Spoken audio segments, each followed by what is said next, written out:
Bonsoir à tous et bienvenue à Perspective. Le Saint-Père est revenu de son voyage aux Émirats arabes unis aujourd'hui, premier souverain pontife à se rendre dans ce pays. Il y était pendant près de 3 jours à Abu Dhabi pour rencontrer les milliers de fidèles catholiques immigrés dans un pays à majorité musulmane. C'était donc un voyage à caractère interreligieux. Ce matin, avant son départ, le pape François a célébré la messe au Zayed Sports City. C'était aussi d'ailleurs la première fois qu'une messe publique soit célébrée à Abu Dhabi. 180 000 personnes y ont assisté. Puisque la célébration a eu lieu en semaine, le gouvernement a accordé une journée de congé à ceux qui souhaitaient y participer. Dans son homélie, le pape est revenu sur les béatitudes. Il leur a offert des paroles simples mais percutantes. Les béatitudes devraient être le plan de vie du chrétien. Ce plan, il est contraire à la pensée du monde. Ce ne sont plus les puissants qui sont heureux, mais les pauvres, les doux, les justes, les persécutés. Les béatitudes, a-t-il ajouté, ne demandent pas de gestes éclatants, mais plutôt la sainteté du vivre au quotidien. L'arme du chrétien est sa foi humble et son amour concret, ce qui commence dans la communauté dans laquelle il vit. Nous le savons, le pape s'est adressé aux participants au colloque interreligieux sur la fraternité humaine hier. Cette rencontre a rassemblé environ 700 leaders religieux du monde entier. Il a même signé avec le grand imam d'Al-Azhar un document pour la paix, condamnant le terrorisme et la violence au nom de la religion. Le président de la communauté Sant'Egidio était à Abu Dhabi. Il a été interrogé par Vatican News sur les fruits de cette visite apostolique et revient notamment sur la rencontre interreligieuse et le discours du pape. Écoutez.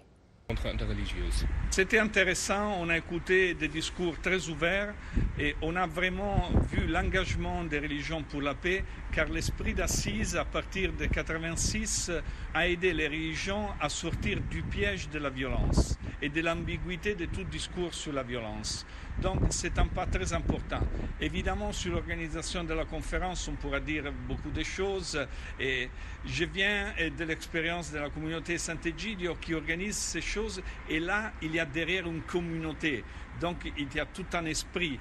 Ici, c'est plutôt un congrès. Et dans l'esprit d'Assise, il y a un esprit plus communautaire. Donc on marche ensemble. Mais ça viendra aussi. Pensez-vous qu'il y aura des résultats concrets, tangibles, après cette visite et après ces rencontres interreligieuses? La paix, c'est quelque chose de beaucoup artisanal, donc c'est fait par les hommes. Et chaque œuvre des hommes a besoin du temps. Donc on voit déjà quelques petits fruits, mais il faut attendre pour voir les choses plus clairement. Mais je suis très positif. L'évêque émérite du diocèse de Saint-Jean-Longueuil est décédé le 25 janvier dernier à l'âge de 80 ans. Monseigneur Berthelet était membre des clercs de Saint-Viateur, congrégation religieuse internationale. Il est devenu l'évêque de Saint-Jean-Longueuil en 1996 et président de la Conférence des évêques catholiques du Canada de 2001 à 2003. Au moment de sa retraite à l'âge de 75 ans, il avait confié qu'il aurait voulu continuer à servir son diocèse et qu'il aurait dû devenir curé bien avant. Ses funérailles étaient aujourd'hui à la cocathédrale Saint-Antoine de Padoue à Longueuil. La cérémonie a été présidée par Monseigneur Lionel Gendron, l'évêque actuel du diocèse et président de la Conférence épiscopale canadienne. Monseigneur Gendron a été interrogé par Francis Denis, journaliste de Ciel et Lumière, sur l'héritage de son prédécesseur. La pastorale auprès des jeunes cégepiens. Il a fondé le phare de Longueuil. Alors, et ça qui permet aujourd'hui, même dans une institution qui n'est plus du tout, disons, confessionnelle, mais qui est proche du cégep que nous avons ici à Longueuil et où les jeunes viennent et tranquillement se laissent séduire par l'amour dont l'Évangile nous parle. Une autre œuvre, c'est Chemin de vie. Chemin de vie qui est là pour des gens qui reviennent à la foi et qui veulent savoir un peu comment faire, comment cheminer, mais qui est aussi chemin de vie dans le sens que ce sont des gens peut-être à la recherche du sens de leur vie.